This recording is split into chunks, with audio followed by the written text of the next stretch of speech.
Welcome into TCE Trims. I am Moneyline Mac. He is the DC Sports Messiah, and we are here to break down the top 5 games plus bonus game, aka six-pack, for Tuesday night, January 21st. Let's get right into it, Troy. We got, leading it off here in the SEC, the best conference in America. We got Mississippi State headed down to Tennessee.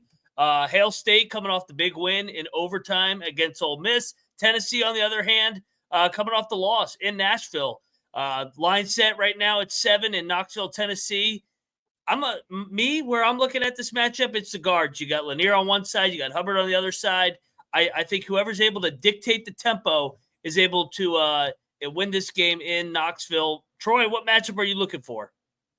This one to me is this is more of a scheduled game here that kind of favors Tennessee, especially we know we were on that Vanderbilt outright win just because Tennessee's, they're significantly better at home than they are on the road, which is pretty applicable to a lot of teams. But specifically that Vanderbilt game, it seems to be the most hype that the Vanderbilt crowd gets when they're playing at home against Tennessee. So you can kind of excuse them for that. And, a hell of a win for Mississippi State to eke that out in overtime against rival Ole Miss. But kind of were reeling before that with losses to Kentucky and then at Auburn, which, again, Tennessee laid an egg at Florida. Mississippi State kind of laid an egg at Auburn. Those are not, crazy outcomes, I don't think. That's just two teams that are probably way better. I think Ziegler's going to have, 8 to 10 assists here when you're talking about the tempo for Tennessee to be able to cover this. But I feel like with Mississippi State riding high and Tennessee missing that free throw that would have forced overtime, I think you see Tennessee respond here and kind of dictate the tempo.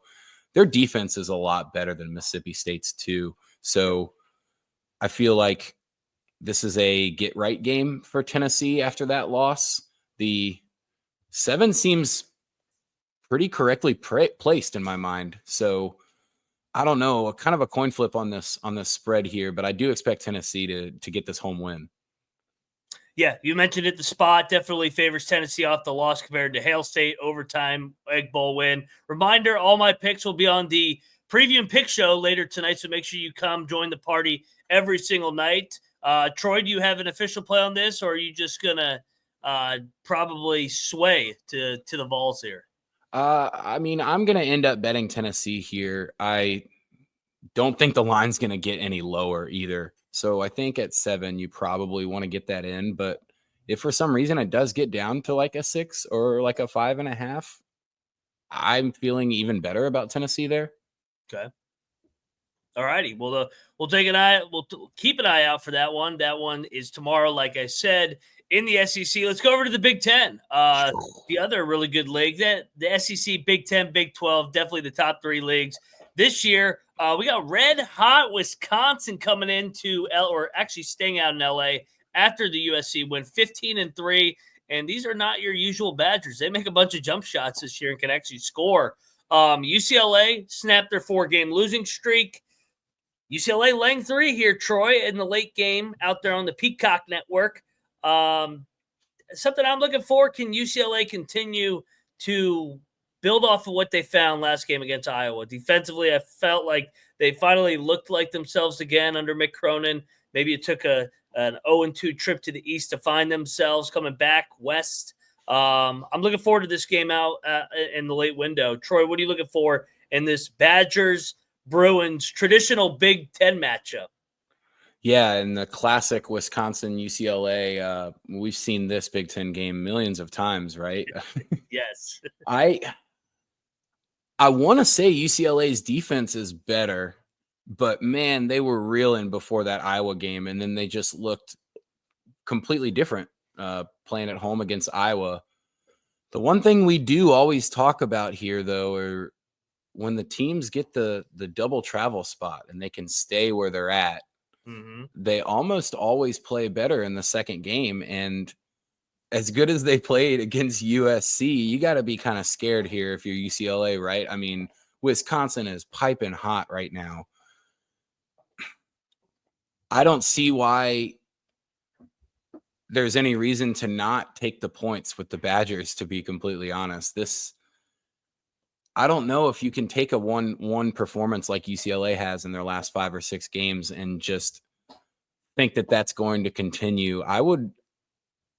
Obviously it's not a dead pick right now, but I'm definitely leaning towards taking those points against with Wisconsin here. They're a way better team than everybody expected, and they've shown it in the last 2.5, 3 weeks. Mm-hmm. All right, so you're taking the Badgers, you're taking the road team, so that's I'm going Big to take Ten. the dog. We've hit the SEC, we've hit the Big Ten. Let's go to the Big 12 now. Let's go out to Skyline Chillyville, where we got Texas Tech off the big win Saturday against Arizona. Now they travel to Cincinnati. Cincinnati kind of needs this game like blood. I know they've won 2 in a row, but I mean they still are a bubble team. Offensively, they've struggled, but defensively, they've been pretty damn good all year long. This is going to be a rock fight in the Big 12. I'm really looking forward to this. Obviously, we cover the Big 12 extensively over here. What are you looking for in this rock fight, Bearcats, Red Raiders matchup? I mean, this is a game where you're just hoping if you're going to bet Cincinnati, you're just hoping that they really control the tempo and turn it into, a big bad rock fight. But even Texas Tech just looks really, really good right now. And even with their loss to Iowa State, a 1-point overtime loss, they seem to have a little bit better of an offense for even, in the past, we've thought Texas Tech is a little bit of a team that kind of wants to get into rock fights. Well, they seem like kind of like Iowa State, where their offense is improving and they haven't lost a lot on the defensive side. I do see in this matchup predictor that Cincinnati is favored to win, even though Texas Tech is laying points right here. Yeah. I don't know if I believe that fully. I think Texas Tech passes the ball pretty well. And even in a rock fight here, I feel like they can get enough on the board to where they can win this one outright on the road at Cincinnati. Now, you got to think Cincinnati is going to be pretty desperate here, and this would be a hell of a resume win for them. But at only 1.5 points, I'm going Texas Tech pretty hard right here. All right, guns up, Red Raiders for Troy. I can't wait for that game. It's going to be a rock fight. Let's go to the ACC, and we were going to do another game, but I crowbarred this one in because this has got some bubble implications here. Louisville. How about Louisville cranking into the top 25 for the first time, and it seems for under year one under Pat Kelsey, 8-game win streak, going down to Dallas. SMU has been pretty damn good at home. They've won 3 in a row, 5-2 in the ACC, 7-1 in the ACC. This one thing I do know about this game, and like I said, I'll pick these games later with Colby.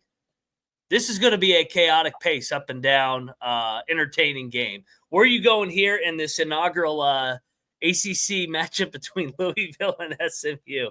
We got some interesting matchups in terms of the leagues. Other than Mississippi State, Tennessee, a lot of conference realignment matchups tomorrow night. Lots of conference realignment matchups. Where I look at in this one is actually they've got UVA as a common opponent. Both of them have played here very recently. And UVA and SMU kind of agreed to play a slower tempoed game here. And I think that the tempo of the Cardinals can probably throw SMU into a game that I don't know if they have the talent to keep up with Louisville here. I would almost think that even though SMU scores a lot of points, I feel like they would fare better if they tried to slow this down a little bit against Louisville. And maybe it makes them play a little uncomfortable, but it'll probably make Louisville play a little uncomfortable too. This is just a total tempo dictating who's going to win this game. And for some reason, SMU is pretty heavily favored in the matchup predictor here. But again, I'm looking at the dog here to really control the tempo, and I think Louisville can get this done on the road outright. All right, you're on another road dog here. Let's go to the A10. Your team, Troy. The Patriots have George Mason first place in the A10. Winners of how many in a row now? Four. Tony Skin's got the boys rolling there. Now they're going upstate to the Bonnies. Always a difficult place to play, and you're catching the Bonnies off a loss. You talked about the situation with Mississippi State and Tennessee earlier. It kind of feels like this situation's a tough one for Mason going to the Bonnies. What's your take on Mark Schmidt's group versus Tony Skin up there in upstate New York? Well, I already kind of see this one as a dead coin flip, to be completely honest. But with the spot, George Mason winning 4 in a row, the G-Dub game being a double overtime fucking – only one team got to 80 points in double overtime. Talk about a fucking defensive battle. That has to be pretty tiring for a team like George Mason. Off of a away loss and then coming home in a big get-up spot with a chance for St. Bonnie to get a nice resume win here. I don't know if this is a pick yet, but I'm leaning to St. Bonnie right now.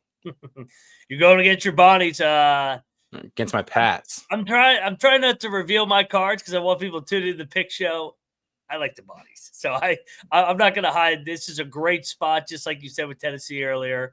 I hit my cards better in the Tennessee one than I am with the Bonnies here. But I will be on the Bonnies to sneak peek today. Real quick, we got to pay the bills before we get to our bonus game of this slate on Tuesday. We're brought to you by DraftKings Sportsbook. New DraftKings customers can bet $5 and get $200 bonus instantly in bets. And if you got a gambling problem, please call. Gambling problem? Call 1-800-GAMBLER. In New York, call 877-8-HOPE-NY or text HOPE-NY 467-369. In Connecticut, help is available for problem gambling. Call 888-789-7777 or visit ccpg.org. Please play responsibly. On behalf of Boot Hill Casino and Resort in Kansas, 21 and over, age and eligibility varies by jurisdiction. Void in Ontario. Bonus bets expire 168 hours after issuance. For additional terms and responsible gaming resources, see dkng.co/audio. And we are also brought to you by Underdog Fantasy. Sign up with the promo code TCESGPN to claim your special pick and first time deposit. Offer up to $1,000 in bonus cash. That's the Underdog Fantasy promo code TCESGPN. We're also brought to you by Rhythm. The college basketball season is heating up, and Rhythm is a competitive edge you need.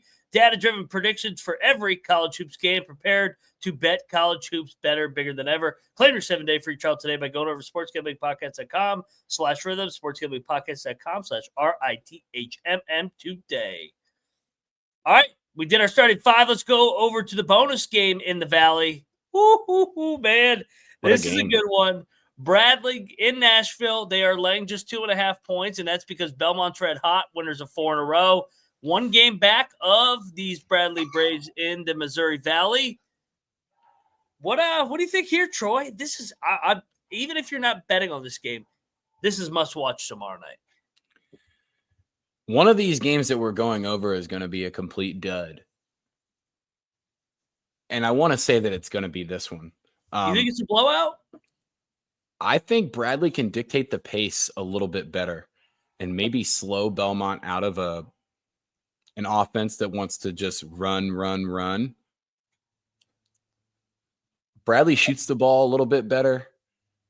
They play a much better defense than Belmont. I think if they dictate the pace here, you could see like a 4 or 5 possession win for Bradley. I'm pretty high here on the Braves. Pretty high on the Braves. So another road team for you. So to recap, we covered the SEC, Big 10, Big 12, the A10, and now the Missouri Valley and the ACC. We covered 6 games with our 6-pack for Tuesday night. It's going to be an absolutely fire slate. Reminder, me and Colby live every single night, roughly around midnight. You know, we don't do schedules over here at the College Experience. And this segment right here, the top 5 games plus a bonus game with Troy and I will be going daily every single game or every day of the season until March Madness. Want to dive more in depth on some of these matchups, get Troy's analysis on it as well. Reminder, subscribe, like, tell a friend so we can keep bringing you more and more content. Go check out the Moneyline Mac Top 25 and go check out the College Football Experience as well. That'll do it for this TCE trim. He's at Troy Chewning. I'm at Moneyline_Mac. We are the College Basketball Experience, and we are out of here. Cheers.